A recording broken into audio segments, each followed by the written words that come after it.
On our wedding night, he placed divorce papers in my hands. I gave him a calm smile and slipped them into the drawer beside my mother's fragmented letter. Love was never part of my plan. Destroying him was. If that grabbed your attention, keep watching because this story holds more secrets than you'd expect. Hit that like button if you're already captivated and subscribe if you believe the most compelling tales are those where everyone has hidden motives. Tears didn't fall on my wedding day. Neither did smiles appear. Everyone spoke of my fortune, my selection, my elevation into prestigious legacy. They presented it as winning a lottery I never entered. I offered appropriate nods, signed documents when directed, and kept my hands properly folded like a polite visitor to someone else's existence. But I wasn't visiting. I had arrived to collect something.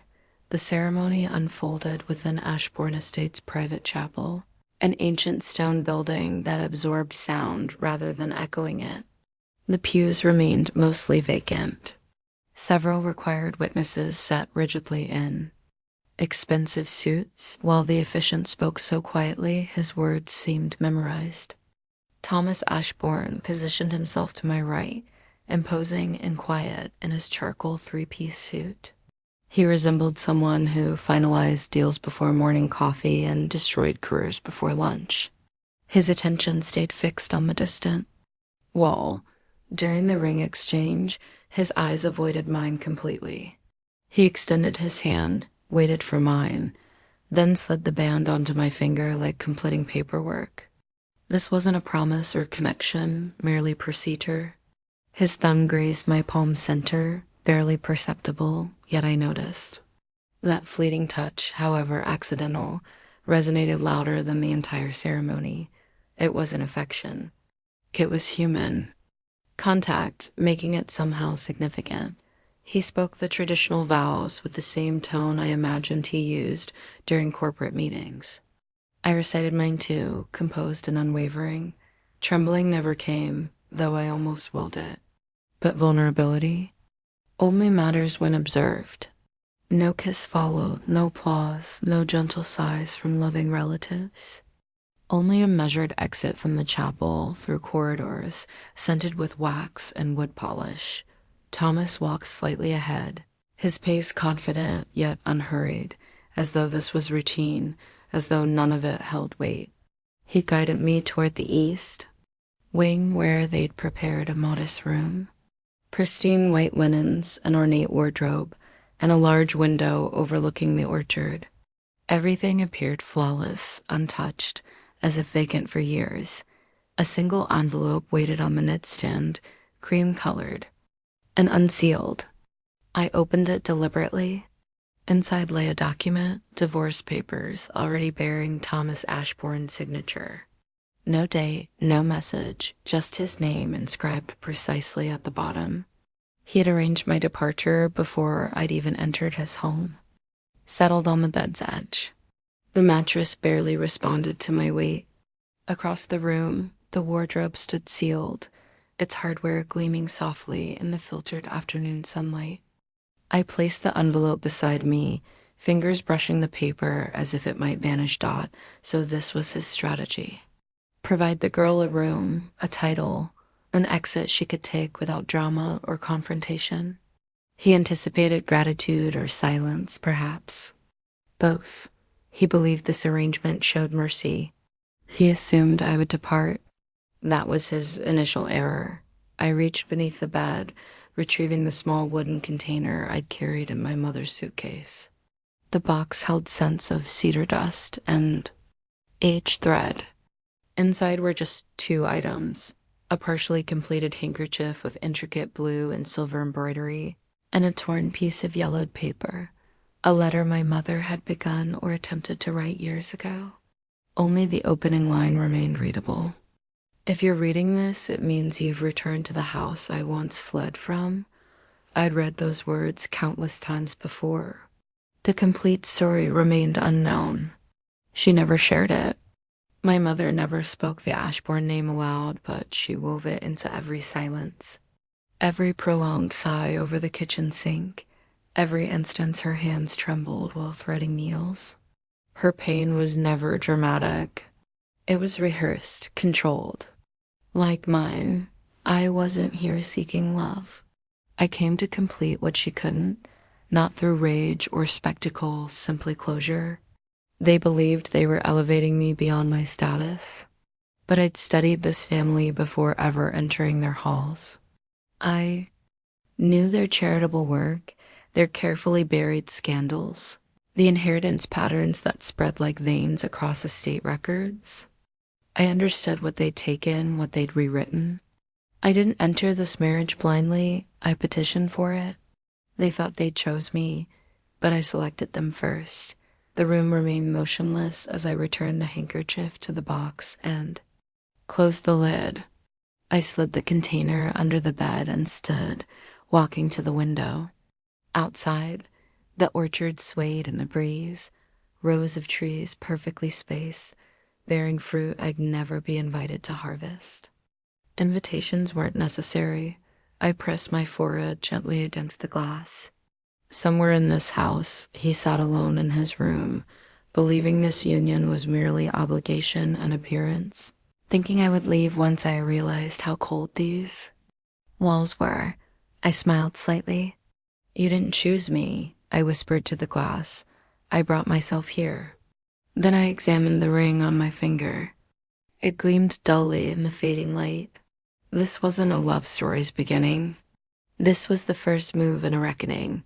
The East Wing maintained quietness, even by Ashbourne standards. Silence here wasn't emptiness, but intention. The kind of hush born, not from stillness, but from the weight of unspoken truths.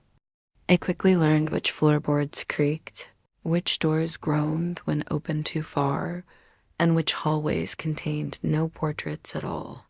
That final detail lingered with me. The Ashbournes didn't display themselves there. Paintings existed in the main halls, landscapes, horses, several oil portraits of men with sharp collars and stern expressions, but none in the East Wing, none where I slept. It seemed that section of the house had been deemed unworthy of remembrance. I prepared tea the following morning. No expectation existed for this, but something about steeping leaves, pouring hot water, and waiting in silence reminded me of my mother. She brewed without timers. She claimed women should know when things are ready by aroma, not schedule. The kitchen staff offered to bring breakfast, but I politely declined. I wasn't ready to let someone else structure my day. Not here. Not yet. I carried the tea to the library. It was the only room I'd seen during my tour that didn't feel staged.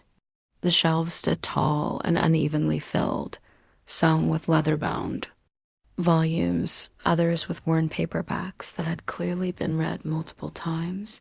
A genuine library, not decorative display. Thomas was there. He sat in a high-backed chair near the fireplace, newspaper folded neatly across his knee.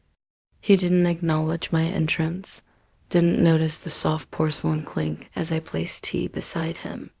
I stood momentarily, uncertain whether to speak. "Thank you," he said finally without shifting his gaze from the print. I nodded, then realized he couldn't see me and responded aloud, "You're welcome." I began to leave, but something made me hesitate. I reached for a book on the distant shelf, more for cover than interest. When I glanced back, I found him watching me, not rudely, just observing. "You read?" he asked. "Yes," I said. "A lot?" He sighed, nothing more. And I left without opening the book. Back in my room, I opened the wooden box again and unfolded the embroidered handkerchief. I traced my fingers along the stitches, following where the thread abruptly ended. An incomplete flower, a stem without bloom. She hadn't finished it. Or perhaps she'd stopped intentionally. My mother had never spoken directly about the Ashbournes, but I gathered enough. She'd worked for them briefly, years before my birth. Seamstress, quiet, skilled hands. She left suddenly, pregnant and unmarried. with no father listed on my birth certificate. I knew the whispers that someone in the family had taken advantage, that scandal was buried, that silence money had changed hands. My mother never confirmed or denied anything. She simply lived as if the truth were something she refused to give anyone the satisfaction of hearing spoken. That's why I came, not to reclaim birthright, but to reclaim her voice, the one she never used up. By midday. The house settled into its rhythm. Staff moved quietly, and Thomas disappeared into his office, leaving me free to explore. I walked the corridors, mapping each corner like a cartographer, charting long-hidden territory. Some rooms remained inaccessible, locked doors with antique candles and no visible keys. I noted each one. The west wing was completely sealed. Dust gathered at the threshold as if held back by something heavier than time. I passed a closed door there with a small plaque. Margaret's room. The name meant nothing to me. Not yet. But the wavy air shifted as I stood there, cooler somehow, made me wonder who Margaret was and why her room remained sealed when the rest of the house moved forward without her. Downstairs, the parlor was arranged as if no one had sat there.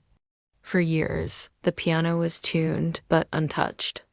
A brandy decanter sat unopened on a sideboard with 2 unused crystal glasses beside it. The entire house was curated not for comfort, but for control. I returned to the library that afternoon. Thomas was gone, but his tea remained untouched. I placed my hand on his chair's armrest, not sitting, just feeling the shape of the space he'd occupied. It was warm. I wondered if he ever read for pleasure anymore, or if even that had become part of performance. Back in my room, I found a new addition to the wardrobe. A shawl, ivory, cashmere, expensive but plain. A note lay folded on top, just 2 words for the draft. No signature. I didn't smile, but I didn't frown either. Instead, I draped it over my shoulders and stood at the window again, looking out. Over the orchard, the Ashbournes didn't give gifts. Everything served a purpose. I thought of Thomas alone in the library, drinking nothing, speaking only when necessary. He hadn't asked where it came from, what I believed, if I was happy. He didn't care, or he didn't dare to. Still, the tea had been warm, the shawl soft, and for now that was enough. I wasn't here to be cared for. I was here to observe, to listen, and when the moment came, to act if needed. But even a snake must remain still before it strikes. The second morning began like the first, with silence, steam, and the weight of unspoken things. I brewed tea as I had the day before. Loose leaf, no sugar, steeped just long enough to darken without becoming bitter. My mother used to say you could tell everything about a person by how they drank tea. A rush sipper had secrets. A slow drinker had regrets. I wasn't sure yet what Thomas was, but I was watching. The library door creaked when I entered, a long sigh of wood over marble. He occupied the same chair, folded newspaper on his lap, same posture, one leg crossed over the other, hand resting near his chin as if still debating whether to speak. I placed the teacup on the table beside him. The saucer clicked lightly against the wood. He didn't look up, but he did reach for it. This time he drank, not much, just a sip. But it was a shift, a single note out of rhythm in a room designed for stillness. I remained standing. It's Darjeeling, I said finally. Found it in the back pantry. He nodded once. My mother used to drink it. His voice was smooth, but lacked warmth, like a stone polished smooth by use, not affection. I almost asked about her, almost, but I tucked the question back behind my teeth and stepped away, choosing a book from the far shelf instead. A thin volume of poetry with gold leaf edges, worn but well cared for. I turned a few pages, not reading, just pretending. He spoke again, Do you enjoy being here? His tone wasn't curious. It was clinical, as if checking for defects in a product. I enjoy silence, I answered, glancing over the book's rim. And this house is full of it. He didn't smile, but he didn't frown either. He just looked at me, truly looked, like he was weighing something invisible in the air between us. The room stretched thinner after that. I left the library with the book in hand dot in the hallway. I opened it again. Between pages 41 and 42, something fluttered loose. A pressed flower, small, pale, a lilac bloom flattened by time, perfectly preserved. It wasn't mine, which meant someone, sometime, had loved this poem enough to mark it. Or perhaps loved the moment in which it had been read. I slipped it back between the pages and returned to my room. That afternoon, light rain arrived. It tapped against the tall windows like an old friend requesting entry. I sat at the desk near the window, the book open beside me, and practiced my handwriting. Not letters, just loops and flourishes, steady lines like those in my mother's old sewing patterns. I needed control. I had spent years preparing for this, reading the Ashbourne family's history, tracking their donations, their press appearances, every whisper that had once clung to their name. And yet, now that I was inside, the house felt more human than monstrous, not gentler, just less certain of itself than the legend suggested. The door knocked softly once before opening. Thomas stepped in, holding the same teacup from earlier. Empty now. You left your book, he said. I thought I'd return it. He held it out to me. I reached, but not carefully enough. The cup tilted, slipped. I caught it by the handle before it hit the floor, but the saucer crashed. Porcelain shattered, scattered like a broken clock. I'm sorry, I said, breath catching. Thomas didn't flinch. He knelt slowly, picking up the larger pieces, setting them aside with care. It wasn't valuable, he said, glancing at me, just old. That made it worse somehow. He stood again, brushing his palms together. I'll have them bring another. No, I said quickly. Please don't. He looked at me then, really looked as if searching for something beneath my calm. Very well, he said at last. After he left, I sat down slowly. My hurt was louder than the rain. I hadn't planned to drop the cup, but something in me had wanted the crack, the noise, the rupture. Something real finally in a house where everything felt too carefully placed. That night, I couldn't sleep. I paced the length of my room, barefoot, the floor cool beneath my skin. The wardrobe loomed in the corner, the shawl from yesterday still folded atop it. I hadn't worn it again. I wasn't sure if it was meant as kindness or as silence disguised. As care. Eventually, I sat by the window. The orchard glistened in the mist. The trees stood like sentinels, rooted, waiting. I opened the poetry book again, turned to page 41, and studied the lilac. It didn't belong here. Not in this cold stone house, not in a family of names and walls and unreadable eyes. And yet someone had pressed it, kept it, saved it. A memory. Or a warning. The next morning, I returned to the library earlier than usual. I placed a new cup on the table.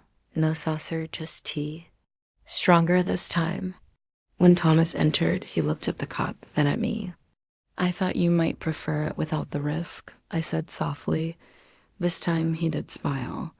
Just barely. Just enough. I do, he said. I left the room without another word. But the door stayed open behind me. The house had a rhythm, quiet in the morning, hushed by noon, and nearly motionless after dusk. No music, no laughter, just the creaking of old beams and the faint shuffle of staff. Who knew better than to speak where the Ashbourne name lived in full dot? It was on the third morning that I noticed the drawer, a narrow one, half hidden beneath. A ledge in the library desk, slightly misaligned, not locked, just forgotten or meant to be. I might not have seen it at all if the sun hadn't shifted just so, Catching a sliver of brass against the mahogany, I opened it slowly, expecting dust, but instead there was a small leather box, old smooth from years of handling. The kind people used for jewelry that wasn't worn but still mattered. Inside was a ring, not a wedding band, not the kind meant for display. This was different. Rose gold thinner, etched with a single letter on the inside curve, L. Not an Ashbourne heirloom, at least not one I'd seen mentioned. I held it up to the light. The band caught the sun gently, like it remembered being loved. I didn't need to guess. I knew my mother had owned a ring like this once. She never wore it, but I had seen it in her sewing box, tucked in with buttons and loose thread, wrapped in a bit of silk. When I was 10, I asked her what the letter stood for. She said it was a story she didn't get to finish. Now I held the ending in my hand. He kept it all these years. It wasn't proof of love, but it was proof of something. Something that had not been erased. Not entirely. The air in the library shifted. I turned, half expecting Thomas to be standing there. He wasn't, but his presence felt thick in the walls, in the way the chair still held the ghost of his posture from earlier that morning. I closed the box, returned it to the drawer, and left the library without taking anything. But something had been taken from me, some part of certainty. Back in my room, I opened the wooden box I brought with me and took out the half letter again. The ink had faded further, the paper more fragile than before. I handled it like something alive. If you're reading this, it means you've returned to the house I once ran from. That was all I had. But now I had something else, the ring. A fragment of the past Thomas had not thrown away, which meant either guilt or memory or both. That afternoon, I broke routine. I waited by the parlor instead of the library. When he appeared, coat slung over one arm, I asked without preamble, who did the ring belong to? His steps paused, just slightly. What ring? In the drawer, I said calmly. Library desk. Rose gold, etched with an L. He met my eyes, and for the first time, I saw something that looked like hesitation. You went through my desk, he said. Not accusingly, but as if weighing whether he was surprised. I looked, I corrected. I didn't take. Silence stretched between us, taut but not hostile. It was given to me, he said at last, a long time ago, by someone named Elle. She wasn't Mashborn, he replied. That was the problem. I waited. Let the weight of that hang between us. She worked here, he continued briefly, when I was just finishing school. She was kind. I studied his face. No regret, no shame. Just the kind of quiet that people wear when they've made peace with something that didn't end the way they hoped. My mother's name was Lily, I said. His brows shifted slightly, the first true expression I'd seen break his surface. I never knew her last name, he said. She didn't tell many people. I didn't. He stopped himself, started again. It never became anything. There it was. The line I needed, the confirmation. There had been affection, possibly more, but nothing that crossed into what would bind our lives by blood. No scandal, no child born of indiscretion, only memory and absence. And yet he'd kept the ring. Why hold on to it? I asked. He didn't answer. Turned to leave, then paused at the doorway. She died last year, you probably guessed. I hadn't, he said, but I'm sorry. It didn't sound rehearsed. That more than the words caught me off guard. That night, I dreamed of Lily, not as the mother I knew, but as the girl he must have. Seen, young, hopeful, too trusting, and walking away before anything could be taken from her. In the morning, I returned the ring to the drawer. I left it exactly as I found it because now I understood. This was never about love denied. It was about what love cost in a house like this and what silence preserved. The rain came suddenly. Fat drops pounding the stone terrace like an old grief returned. It was late afternoon when the sky turned, shifting from its usual pale gray into something darker, more decisive.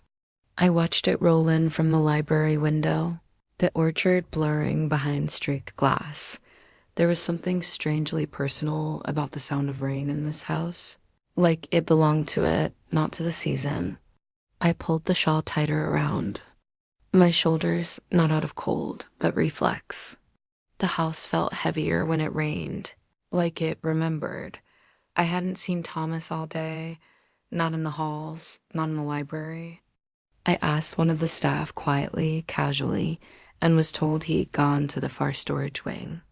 Something about old records, a storm week. That wing was rarely used, older than the rest. It had been part of the original estate before the newer construction. Wrapped around it like an arm hiding a bruise, I waited until after dinner to go looking, not because I needed to, but because I wanted to. By then, the rain had turned to a steady thrum on the roof. I followed the corridor past the gallery and turned into the west wing, where the light bulbs flickered slightly and the walls smelled faintly of mildew and wax. I found him in a small room lined with wooden cabinets, one of which stood open, revealing rows of labeled boxes, ledgers, contracts, perhaps even letters. He was leaning over a table, sleeves rolled up, a faint line between his brows. He didn't hear me enter. "There's a leak in the south wall," I said softly. He turned, no surprise in his face, just acknowledgement. "I know," he said. "I was checking to see how far it spread." He looked tired, not worn down, but used, like a man who lived too long in his own head. His tie was gone, his shirt open at the collar. He looked for once like someone real. I stepped closer. "You don't seem the type to fix things yourself." "I wasn't once," he said. "But lately, I find it quiets the mind." We stood there between two cabinets and the hiss of rain, in a space that seemed untouched by the rituals of the house. No portraits, no polish, just wood and damp and air that carried nothing but breath. He looked at me again, longer this time. "You didn't have to follow." "I know," I said.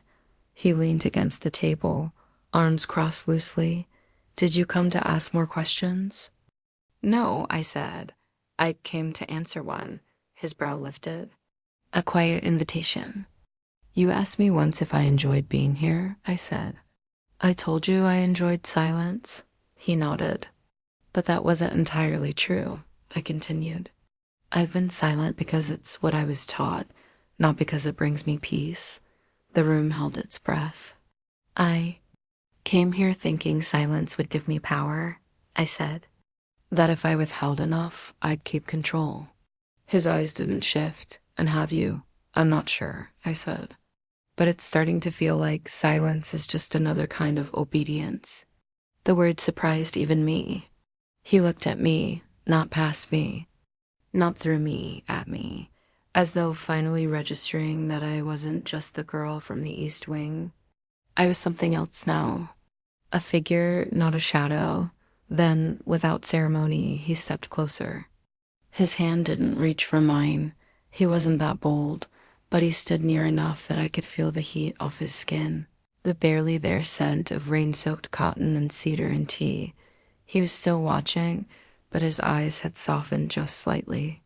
"I don't want to hurt you," he said. I wasn't romantic. It wasn't performative. It was a warning and maybe an apology. I let my hand rest on the edge of the table, fingertips brushing the worn grain. "Then don't," I said simply. He exhaled slow. Lightning flickered faintly in the far window. A hum of thunder followed, distant, but real. His hand at last moved just slightly toward mine. But before it could touch, the light above us flickered once, then died. Darkness swept in, thick and absolute. I heard him inhale beside me. Then the sound of a drawer sliding open. His hand fumbling for the small oil lamp I'd seen there earlier. A soft click, then flame. The room glowed in amber. The shadows it cast made the space feel smaller. He set the lamp down between us. We lost power. Seems like this part of the house doesn't like visitors, I murmured. He smiled. The first full one I'd seen from him.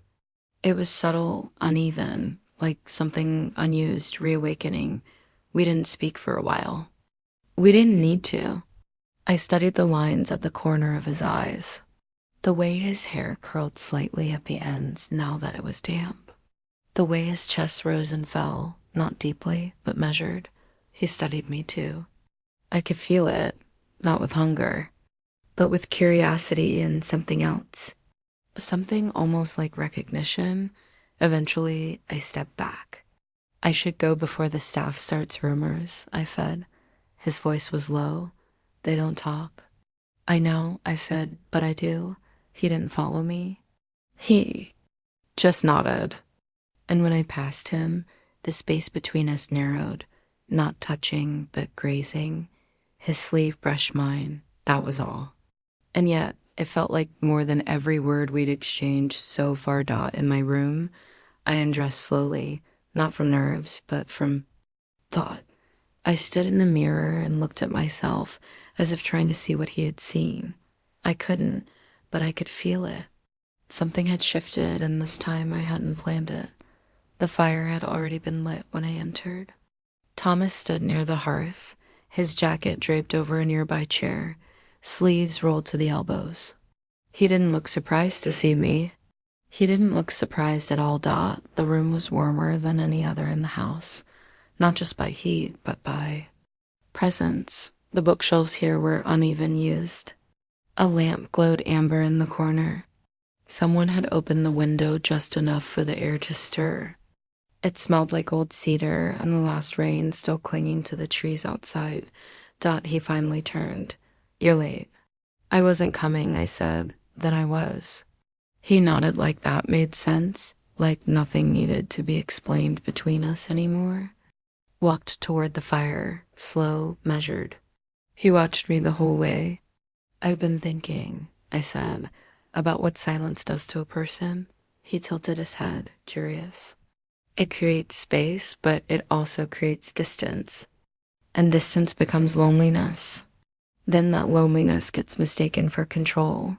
I took another step. I don't want to control anything tonight. His eyes changed.